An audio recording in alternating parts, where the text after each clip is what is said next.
This is Speak of the Devils on AZ Family Sports. Welcome to Speak of the Devils, the premier TV show for Sun Devil football. I'm Brad Denny with 3TV and CBS 5. And I'm Joe Healy with devilsdigest.com.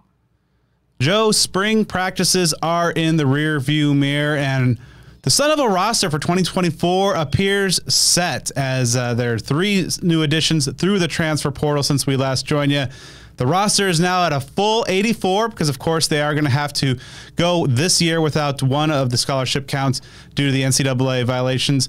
But it looks like the Sun Devils have added some very intriguing pieces. Yeah, the school year has come to a close for Arizona State. Congratulations to all the new Sun Devil alumni, of course. And there have been some closure in a few different ways, whether it's the NCAA investigation or, as we will talk about, the search for a new athletic director. And as it pertains to this episode, wrapping up the football roster for the 2024 season because, of course, the transfer portal rules are a little different this year than in the past. So the group that ASU has set right now, you're pretty confident that's going to be the group they're going to be heading on to Frank Kush Field with come this fall.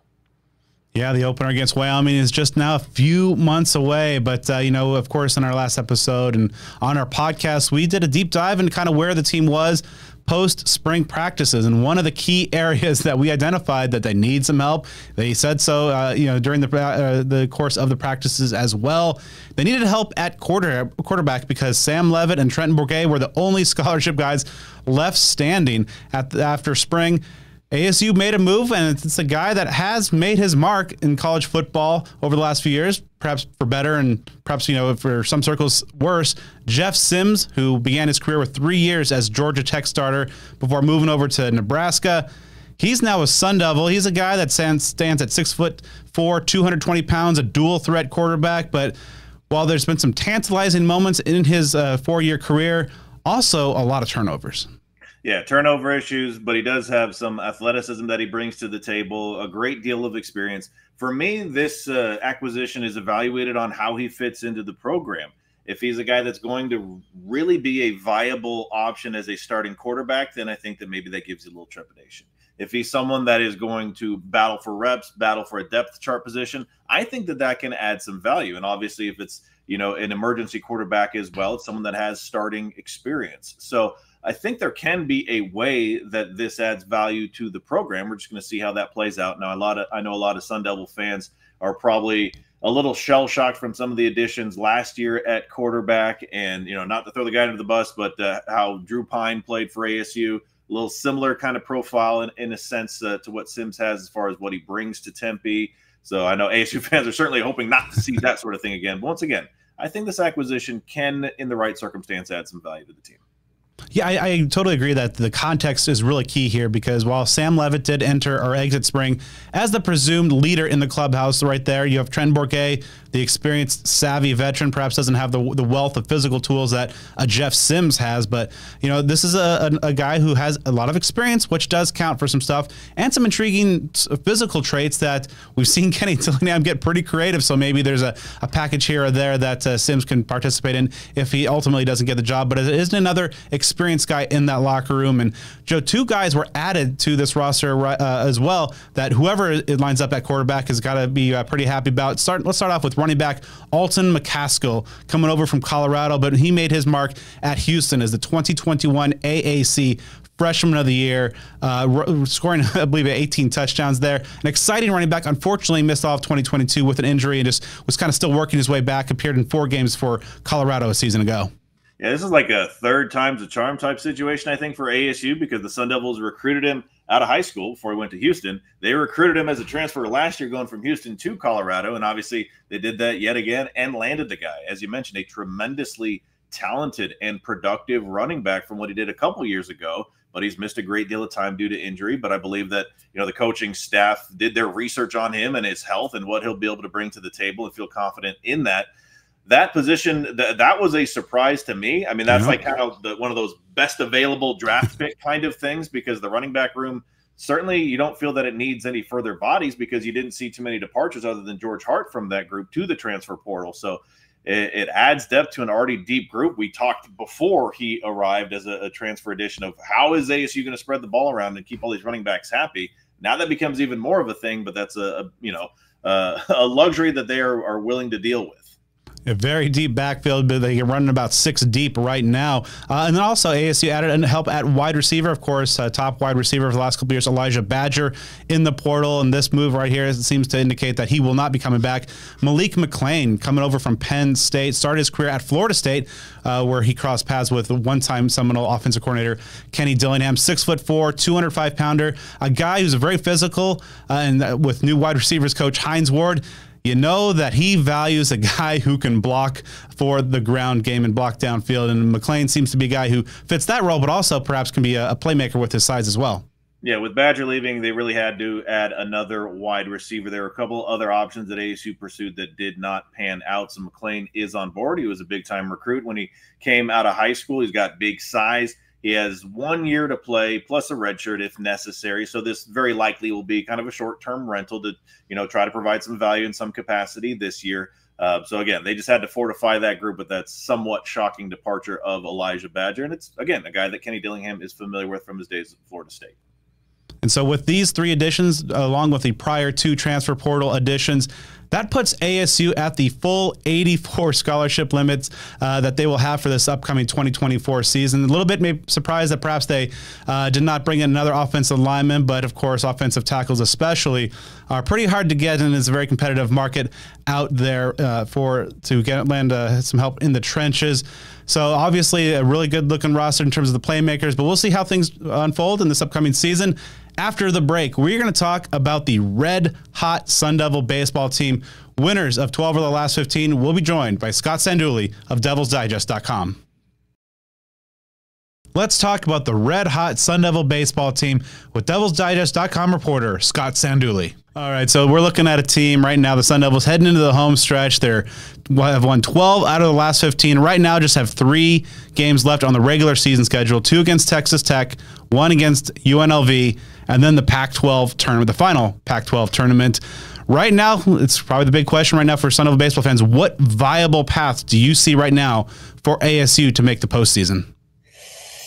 Well, viable, Pac-12 tournament championship is probably what you're looking at this rate. It's they've got the substance of wins and they're playing well at the right time. The problem is there's a lot of losses and there's some bad ones in there. You look at getting swept by Washington State, and that's really the big highlighter of this all, dropping midweeks to New Mexico, Cal State Fullerton, Utah Valley. Those are just games you can't really lose in a position that ASU is in, being you're not an SEC or ACC school and you're not going to have the greatest RPI. ASU is sitting at, I think it was 82nd in the RPI this morning. And from last year, I believe it was no team inside the top 50 missed the NCAA tournament. ASU was 54th last year at 32-23. Of course, had that late season slide where everything went AWOL. But another stat that I think kind of factors into this, it's called ELO, which measures recent play and recent form,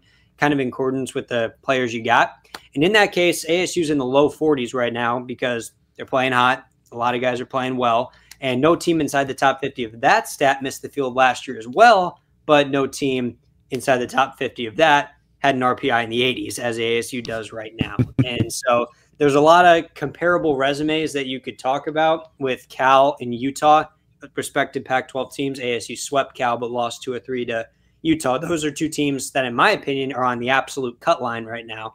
And ASU is about 10, 15 spots behind those 2 schools in the RPI right now. So I think ASU is in a position where, unfortunately for them, Texas Tech has kind of slid off from the ranked team that they were for a good part of this season, and UNLV not necessarily having their best year. So they're, no matter what they do this weekend, I don't know how much it moves the needle. So what they do in Scottsdale is going to be very, very important. And they can win all 3 games this weekend and maybe make an appearance in the Pac-12 championship game, and that might be enough. We saw that from Arizona last year, where they got hot at the right time. They took out Oregon State and Stanford from the Pac-12 tournament last year, ran all the way to the championship, lost by a run. But despite not winning the season series against ASU last year, they got the nod in.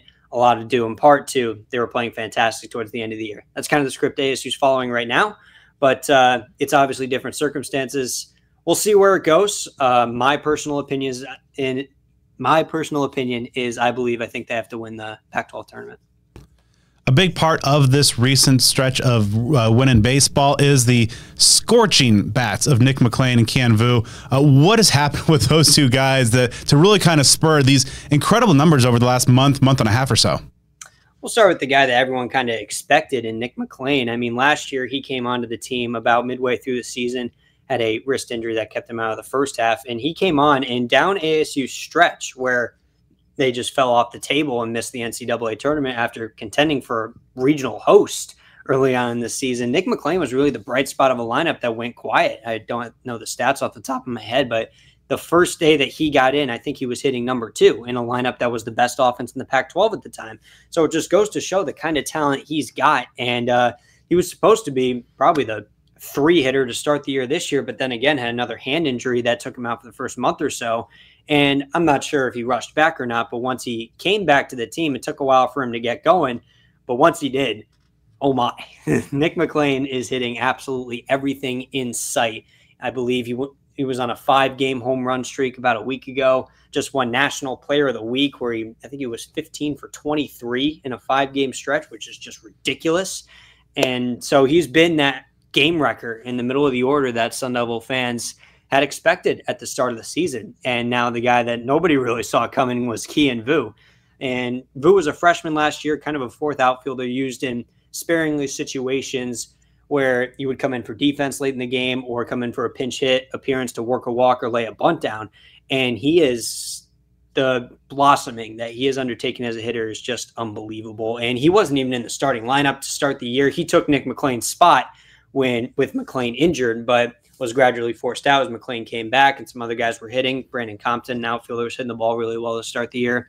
But Kian Vu kind of worked his way into the lineup when Bloomquist was looking for a shift towards the end of March when the team was stumbling a little. And another guy that's just hitting everything in sight. I mean, he went from a 4th outfielder to I think he was hitting 459 at his highest qualified spot, which was 2nd in the entire country. He's since tapered off a little bit, but he's still a fantastic table setter with the bat in the 2-hole, great defense as well. And from the left-handed side, just a pure hitter. He can get you a single. He can put one in the gap. He can put one 50 feet over the wall. What he's done as a hitter this year is something no one really saw coming when he came to ASU. And it's definitely been a joy to watch. Those 2 bats have really been the spearheads of ASU's 12-3 run. Sun Devil fans are passionate, perhaps none more than ASU baseball fans, and it's been a up and down few years for them. Overall, when you kind of look at top to bottom at this Sun Devil baseball program under Willie Bloomquist, how do you think those fans should feel about kind of the near-term future and trajectory of Sun Devil baseball? If you ask me, I believe it's a bright future for a lot of things that I've discussed earlier. There's a lot of talent in the core that can be coming back in the next few years. The recruiting has shown that it's gradually picked up. I mean, last year they brought in the number 2 transfer class in the country. This year, I think it was a top 25 high school recruiting class. And so they got a lot of talent in that clubhouse. Willie Bloomquist is getting more experience as a head coach and as a manager. ASU's NIL situation hopefully continues to get a little better. And now with an administrator in place like Graham Mazzini, who really cares about this baseball program, I think those are all factors that can really play into Sun Devil baseball making a resurgence in the next few years. And that really can be highlighted or really sparked by what they can do to finish off this 2024 season. Welcome back to Speak of the Devils. ASU is off to a fast start in the 2025 recruiting class with a group that is currently ranked number 1 among the Big 12 teams. A big part of that focus is looking local, and ASU has a pair of commitments from local standouts. Next up, you'll hear a portion of my conversation with Saguaro SaberCat star Dajon Hinton, who talks about why he chose ASU and being a hometown hero. All right, let's start off with the big question. Why was Arizona State the right place for you? There's a lot of reasons why, but the main reason was probably had out of the whole staff, the strongest connection was obviously my former head coach, Coach Mons, but Kenny Dillingham treated me as family as well. So, and he's the head coach. So that's like, you can't ask more out of a head coach, but a good relationship. Getting to know the program, getting to know Coach Dillingham, what was your kind of vibe and read on just the culture of the program and the things that he's trying to build here in Tempe? He's trying to keep in-state talent here, which is good because before he was there, wasn't really looking into in-state kids. But like every time I go there, the players, they treat each other as family, and so you could easily say their culture is really family heavy. What is it like to be heading to a university that is finally placing kind of a priority on local guys like yourself?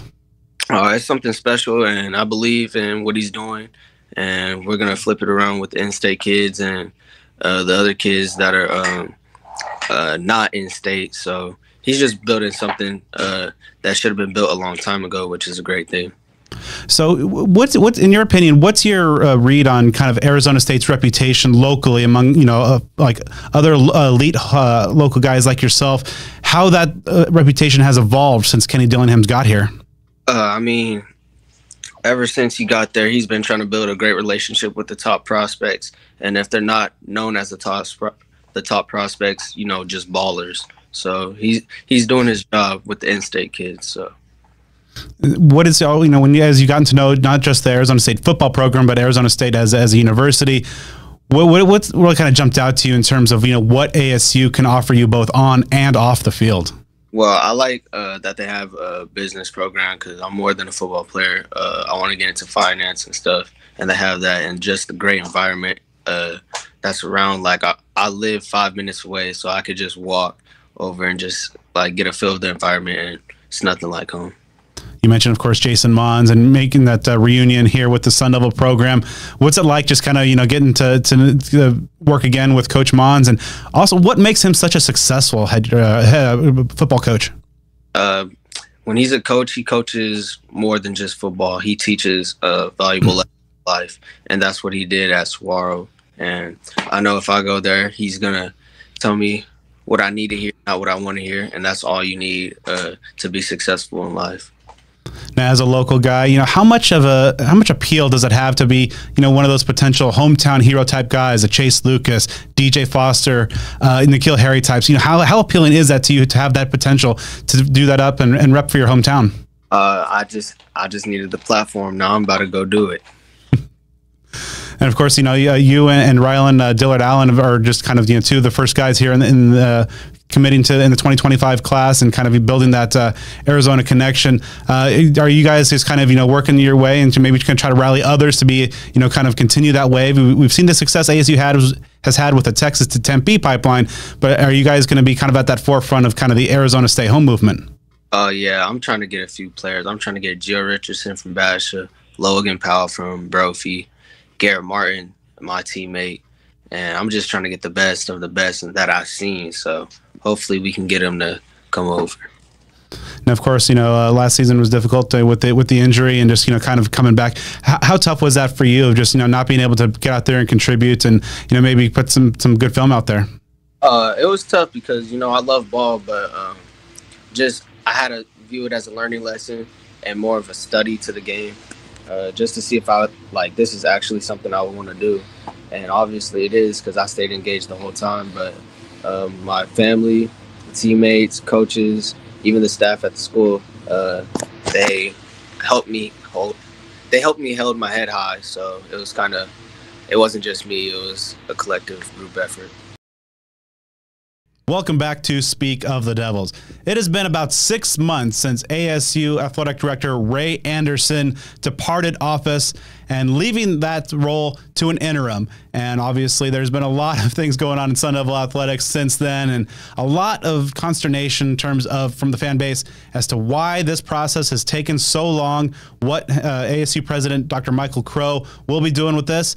And it seems, Joe, that perhaps one of the worst kept secrets around Tempe is finally going to become public, and an end to this search is near. Yeah, as we record this on Tuesday evening, some news began to shoot through social media about Graham Rossini becoming Arizona State's new athletic director. Of course, it is not yet official again as of this recording. But as you mentioned, kind of the worst kept secret, we've had Hode Rubino on to discuss it. It is something that has been, relatively known for quite a bit of time, that this is the direction that ASU was going to go. Of course, he's been with Sun Devil Athletics for quite some time, also spent a lot of time with the Arizona Diamondbacks. At one point, he was the director of operations for Sun Devil baseball, so some deep roots. And of course, he is an alum of Arizona State University.